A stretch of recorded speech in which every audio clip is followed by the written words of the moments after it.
আজকে জীবনে প্রথম এরকম কাস্টমার দেখলাম। দেখুন, গেঞ্জির সামনে হচ্ছে গোল্ডেন বয়েজ ক্লাব আছে, কালী ঠাকুরের ফটো আছে এবং পিছনের দিকে দেখুন পন্তিহারি, দক্ষিণ বারোয়ারি, শীতলা পূজা ও কালী পূজা পরিচালনায় গোল্ডেন বয়েজ ক্লাব আর সোনার বাটের কিছু ছবি দেওয়া আছে।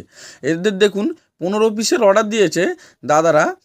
সামনে এবং পিছনে কলার দেওয়া কচি কলাপাতা কালারের গেঞ্জি।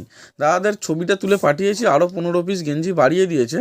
দেখুন, এরকম এখনও পর্যন্ত যারা যারা অর্ডার করতে বাকি আছেন তাড়াতাড়ি আমাদের মণ্ডল ফ্যাশন অ্যান্ড প্রিন্টকে ফলো করে হোয়াটসঅ্যাপে অর্ডার করে দিন। একদম বাড়িতে বসে বসে হোম ডেলিভারি পেয়ে যাবেন এবং আমাদের দোকানে এসেও নিয়ে যেতে পারেন। এটা হলো গোবিন্দপুর অনুরাজ স্কুলের একদম পাশেই। আপনি গুগল ম্যাপে মণ্ডল ফ্যাশন অ্যান্ড প্রিন্ট লিখলেও লোকেশান পেয়ে যাবেন। সামনাসামনি স্টেশন হচ্ছে জালালসি স্টেশন, হাওড়া আমতা রোডের। দেখুন, এইটাই প্রথম কাস্টমার দেখলাম যাকে টাকা পাঠানোর জন্য বারণ করতে হচ্ছে, মানে টাকা পাঠিয়েই যাচ্ছে। অন্য কাস্টমারকে টাকা